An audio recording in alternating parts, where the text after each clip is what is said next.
Matters continued to deteriorate in the interval between the removal of the Taliban and the overthrow of Saddam Hussein.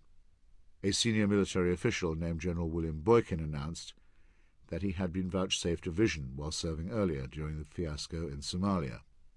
Apparently, the face of Satan himself had been detected by some aerial photography of Mogadishu, but this had only increased the confidence of the general that his God was stronger than the evil deity of the opposition. At the U.S. Air Force Academy in Colorado Springs, it was revealed that Jewish and agnostic cadets were being viciously bullied by a group of unpunished, born-again cadres who insisted that only those accepting Jesus as a personal saviour were qualified to serve. The deputy commander of the academy sent out emails proselytizing for a national day of Christian prayer. A chaplain named Melinda Morton, who complained about this hysteria and intimidation, was abruptly transferred to a faraway base in Japan. Meanwhile, empty-headed multiculturalism also contributed its portion by, among other means, ensuring the distribution of cheap and mass-produced Saudi editions of the Quran for use in America's prison system. These Wahhabi texts went even further than the original in recommending holy war against all Christians and Jews and secularists. To observe all this was to witness a kind of cultural suicide, an assisted suicide, at which believers and unbelievers were both prepared to officiate. It ought to have been pointed out at once that this sort of thing, as well as being unethical and unprofessional, was also flat-out unconstitutional and anti-American. James Madison, the author of the First Amendment to the Constitution, prohibiting any law respecting an establishment of religion, was also an author of Article 6, which states unambiguously that no religious test shall ever be required as a qualification to any office or public trust. His later detached memoranda make it very plain that he opposed the government appointment of chaplains in the first place, either in the armed forces or at the opening ceremonies of Congress. The establishment of the chaplainship to Congress is a palpable violation of equal rights, as well as of constitutional principles. As to clerical presence in the armed forces, Madison wrote, "The object of this establishment is seducing. The motive to it is laudable. But is it not safer to adhere to a right principle and trust to its consequences, than confide in the reasoning, however specious, in favour of a wrong one? Look through the armies and navies of the world and say, whether in the appointment of their ministers of religion the spiritual interest of the flocks or the temporal interest of the shepherd be most in view."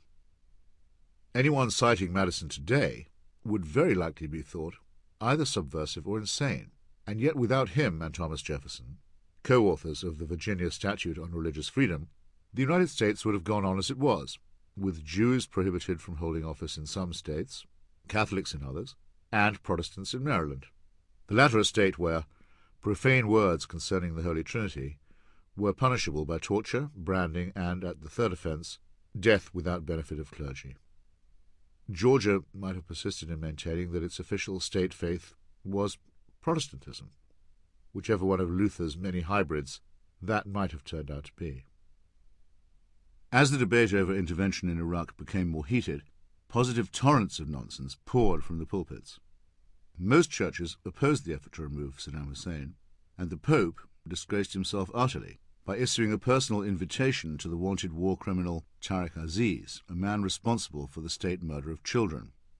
Not only was Aziz welcomed at the Vatican as the senior Catholic member of a ruling fascist party, not the first time that such an indulgence had been granted, he was then taken to Assisi for a personal session of prayer at the shrine of St. Francis, who apparently used to lecture to birds.